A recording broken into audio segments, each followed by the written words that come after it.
परेशानियाँ तो बहुत है ना भैया, मच्छर बहुत है, बदबू बहुत आती है, सांस की भी तकलीफ हो गई है। जैसे टाके में भी पानी यही आ रहा है अभी। खेतों में पानी भरने से सर हम फसल बो ही नहीं पा रहे हैं। नुकसान क्या हो, बिल्कुल नुकसान ही है। किसान क्या करेगा। ये खेत जिनमें कभी फसल लहलाती थी, वहां अब सूखा पड़ा है।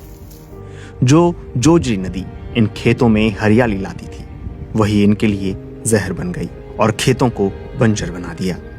राजस्थान के जोधपुर से करीब 60 किलोमीटर दूर एक गांव के खेतों में ये काला पानी भरा है। ये पानी जोधपुर के इंडस्ट्रीज से निकलकर यहाँ तक पहुंचा है। वो पसवायो नहीं जो वो पानी आवना वही खराब है। मैं उम्मीद है एक दोनों ही नहीं है। मैं ठीक है, गाय सारो पे तो गाय सारो खाई तो मरी और सारो खा जड़ो ही नहीं है, पर जीव नहीं रहे तो लो ठीक है नी। दूसरा खेड़िया होंगरी आवती यही हैंग गटूड़ा बाद का होंगरी नहीं आवे, कैर आवे नहीं। और पानी हो जटे भी हो जटे कोई फल नहीं लगे। पैसा यो नुकसान में 5 लाख रुपये। खेतों में पानी भरने से सर हम फसल बो ही नहीं पा रहे हैं। नुकसान क्या हो, बिल्कुल नुकसान ही है। किसान क्या करेगा, मजदूरी है नहीं किसान की और खेतों में फसल हो नहीं रही है। गरीब किसान क्या करेगा। इंडस्ट्री से निकलने वाले इस पानी से खेतों को तो नुकसान हुआ ही है, इसके साथ ही लोगों के घरों में भी दरारें आ गई हैं। पानी से घिरे कई मकान अब खाली पड़े हैं। लोग पलायन तक को मजबूर हो गए हैं। स्कूलों में बच्चों की संख्या भी कम हुई है। परेशानियाँ तो बहुत है ना भैया, मच्छर बहुत है, बदबू बहुत आती है, सांस की भी तकलीफ हो गई है। जैसे टाके में भी पानी यही आ रहा है अभी। इसकी सीलन से सारा मकान भी गंदा हो गया है। और सब में बच्चे हैं तो भी फिर भी उनकी फोड़े फुंसी वगैरह सब हो रहे हैं। तकलीफ तो बहुत है। स्कूल में है वो भी, रास्ते भी बीच में तो बंद हो गए थे।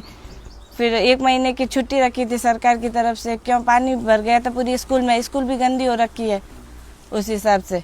बाल बच्चा बीमार पड़े, गायों भैंसों बीमार पड़े, मुकोन धस गया, टोका धस गया। खेती में फसल होवे नहीं, पानी फिरी तो फसल नहीं होवे। परेशानी घनी है। नेता लोग आवे वोट लेने, जाने कहे वोट दो हूँ थारो पानी बंद करा दूँ, पत्ते पाता नेतो खन जाओ जरा पूछे जन के पानी क्यों देव में गालो। अब आज नेता बात करे, बीजो कहीं करो जी। ये पास में से निकलता है पानी तो यहाँ मतलब ये कास्टिक की बहुत बदबू आती है एनी टाइम। ये अगर हवा का रुख यहाँ हो तो बहुत खतरनाक बदबू आती है सर। वो ये मतलब पूरा एक केमिकल की अपन यहाँ खड़े नहीं रह सकते इस तरह। नामांकन सर पहले थोड़ा ज़्यादा था, लेकिन ये जैसे जैसे मतलब ये बरसात के टाइम वगैरह ये इस पानी ये ज़्यादा आ जाता है तो और ज़्यादा दिक्कत हो जाती है सर। तो उससे नामांकन वगैरह ये कम होता, मतलब कम हुआ है सर। जोजरी नदी की बात करें तो ये मौसमी नदी है, जिसकी लंबाई करीब 83 किलोमीटर है। ये लूणी नदी की एक सहायक नदी के रूप में जानी जाती है। फैक्ट्रियों से निकलने वाला ये गंदा पानी जिससे जोजरी नदी प्रदूषित हो रही है, क्या इससे लोग बीमार भी हो रहे हैं? इस बारे में बालोतरा जिले के मुख्य चिकित्सा एवं स्वास्थ्य अधिकारी डॉक्टर विक्रम चौधरी ने कहा कि अधिकतर मरीज सर्दी, खांसी, जुकाम और वायरल बुखार के आते हैं, लेकिन पानी की वजह से लोगों में कोई बीमारी हो ऐसा देखने को नहीं मिला। हालांकि विशेषज्ञ पानी के प्रदूषण से लोगों को सतर्क करते हैं। इंडस्ट्रियल डिस्चार्ज जो है अवैध तरीके से जोजरी नदी में किया जा रहा है, और जिसके कारण से आसपास की जो फील्ड्स हैं, एग्रीकल्चरल फील्ड्स हैं, वो उनकी फर्टिलिटी कम हो रही है और उनमें ये टॉक्सिक केमिकल्स का जमाव ज़्यादा होने के कारण से वहाँ का जो एग्रीकल्चरल प्रोड्यूस है वो प्रोड्यूस इंटॉक्सिकेंट्स का बाहुल्य उनमें पाया जा रहा है। और इसके साथ साथ वहाँ आसपास के इलाकों के जो मवेशी हैं उनमें भी विभिन्न प्रकार की बीमारियां या उनकी जान को भी खतरा है, और साथ में उन रिवर बैंक पे रहने वाले जो लोग हैं उनका भी जीवन प्रभावित हो रहा है। ये निश्चित तौर पे सही है, क्योंकि बहुत ज़्यादा केमिकल्स अवैध तरीके से डिस्चार्ज किए जा रहे हैं। बीबीसी ने इंडस्ट्रीज से आने वाले गंदे पानी की समस्या के बारे में राज्य सरकार में कैबिनेट मंत्री जोगाराम पटेल से बात की। उन्होंने फोन पर इस समस्या को स्वीकार किया और बजट घोषणा का जिक्र करते हुए जल्द समाधान का आश्वासन दिया। जिला कलेक्टर और प्रदूषण विभाग भी इस बात को स्वीकार करते हैं कि जोधपुर की इंडस्ट्री और सीवरेज का पानी जोजरी नदी में छोड़ा जा रहा है। जो जोजरी का पोल्यूशन है ये बहुत ही गंभीर प्रॉब्लम है। एंड जैसा आपने अभी बताया है, राइट, हमने यहाँ से कई सारी इंस्पेक्शन भी करवाए हैं पूरी जोजरी के through out the channel, upstream से लेके डाउनस्ट्रीम तक। हम लोगों ने पूरे जोजरी के चैनल पे विभिन्न पॉइंटों के ऊपर जा जाके देखा करा, एंड देन हमने पूरी एक रिपोर्ट बना के भी सबमिट की। हाल ही में जो बजट घोषणा हुई है, ऑनरेबल फाइनेंस मिनिस्टर साहब ने जो बजट घोषणा की है, उसमें जोधपुर के लिए 176 करोड़ के STPs और जो सीवरेज लाइंस हैं इनके निर्माण के लिए जो बजट घोषणा हुई है वो इसी का ही पार्ट है, जोजरी का जो पोल्यूशन है उसको कंट्रोल करने के लिए, जिससे कि सीवरेज वाले पोल्यूशन का टैकलिंग हो सके।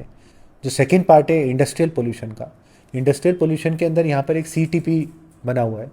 उस CTP की करेंट कैपेसिटी जो है वो अभी 18 MLD की है, जो टेक्सटाइल का होता है, 18 MLD की टेक्सटाइल की और 1.5 MLD की इनकी स्टील की है। तो अभी क्या है, उसके अंदर कुछ एक इश्यूज़ हैं। फॉर एग्जांपल जो उसकी कन्वेंस कैपेसिटी है जो पाइप्स की, वो पूरी, बिकॉज पाइप्स पुराने हो गए हैं तो पूरी 18 MLD पानी को वो कैरी नहीं कर सकते। उसके लिए भी राज्य सरकार ने एक प्रोजेक्ट सैंक्शन किया हुआ है, उनके भी अपग्रेडेशन का काम अभी चल रहा है जो RUIDP द्वारा किया जा रहा है। हमने CTP के आउटलेट से सैम्पलिंग करी है। उसके अलावा रिको ड्रेन जो CTP से मात्र 50 मीटर की दूरी पे है, वहाँ का सैंपल भी हमने इस महीने में करीबन 3 से 4 बार सैम्पलिंग करी है। सैंपल के जो रिजल्ट्स हैं वो जो लिमिट्स है वो एक्सीड ही कर रहे हैं, जो एज पर मानकों के जो अनुरूप होने चाहिए थे वो नहीं है। उनमें स्टील में कुछ कैडमियम TKN भी मिला है, जो काफ़ी विषैला कहते हैं, जिसको कि कार्सिनोजेनिक भी हो सकता है। इसके लिए प्रदूषण नियंत्रण मंडल द्वारा इंस्पेक्शन हुआ।